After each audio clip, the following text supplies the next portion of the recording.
Hello guys, welcome back again to Indian Coding. So in this lecture we are gonna learn about unique constraint. ठीक है, तो unique constraint क्या करता है, ये इंश्योर करता है कि एक कॉलम की जो सारी वैल्यू होनी चाहिए वो यूनिक होनी चाहिए।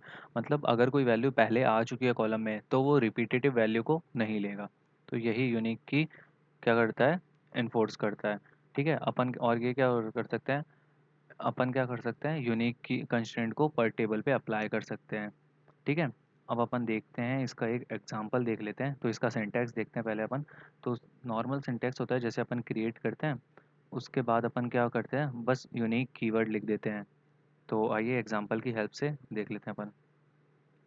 तो हम क्या करते हैं, एक टेबल क्रिएट कर लेते हैं। जैसे इस टेबल को हम नाम दे देते हैं, हम्म, जैसे हम नाम दे देते हैं ई एक्स, यूनिक नाम देते हैं चाहे,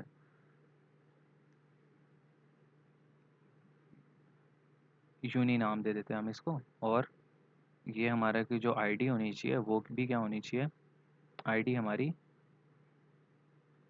आईडी हमारी होनी चाहिए, उसको हमने स्पेसिफाई कर दिया कि ये यूनिक होनी चाहिए। ठीक है, तो चलो हमने अपनी टेबल क्रिएट कर ली। तो हमारी टेबल क्रिएट हो गई है। अब हम क्या करते हैं, इसमें कुछ वैल्यू एंटर कर देते हैं। तो हमने क्या कर दिया, कुछ वैल्यू को हम, यूनिक हमारे टेबल का नाम था, इसमें हमने वैल्यू एंटर कर दी 1 और राम। ठीक है, तो एंटर करते हैं हम। तो देखो हमारी रो एंटर हो गई। अब हम एक और वैल्यू इंसर्ट कर देते हैं इसमें, इसको हम लिख देते हैं 2, और राम को हम कर देते हैं श्याम। ठीक है, तो हमारी दो रो हो गई। अब देखना, मैं एक बार क्या कर देता हूँ, सेलेक्ट ऑल फ्रॉम यूनी। तो देखो हमारे में क्या है, एक ही वैल्यू आई है अभी तक। ओके, शो क्यों नहीं हुई दोनों। ओके, एक बार हम वापस से इंसर्ट कर लेते हैं, देखते हैं, कई बार हो जाता है ये। इंसर्ट इनटू, टेबल का नाम है यूनी। अच्छा, तो हमने यहाँ टेबल का नाम ही गलत लिखा था इसलिए इंसर्ट नहीं हुई थी। तो हम यूनी कर देते हैं। हमें क्या क्या इंसर्ट करना है, आईडी का इंसर्ट करना है और नेम इंसर्ट करना है। वैल्यूज़ हम डाल देते हैं।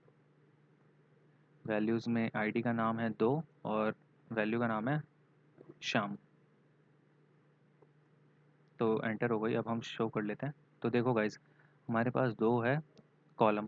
पहला कॉलम का नाम है आईडी, उसमें दो वैल्यूज़ हैं, नेम के अंदर भी दो वैल्यूज़ हैं। अब यूनिक, मैंने आईडी के अंदर क्या स्पेसिफाई कर रखा है, आईडी यूनिक होनी चाहिए। तो देखो अगर मैं वापस से क्या करता हूँ, आईडी की वैल्यू 2 ही कर देता हूँ, क्योंकि दो तो ऑलरेडी प्रेजेंट है। ये देखो दो तो ऑलरेडी प्रेजेंट है। मैं एक नई रो एंटर कर रहा हूँ, उसमें मैं क्या कर रहा हूँ, अगेन आईडी की वैल्यू 2 लिख रहा हूँ। तो आप देखना इसमें क्या प्रॉब्लम आती है। इसका नाम कर देते हैं हम सीता, एंटर करते हैं। तो आप देखना ये लेगा नहीं। ओके, अब हम एक बार देखो गाइज, हमारा क्या है, रो, रो में कुछ एंटर ही नहीं हुआ।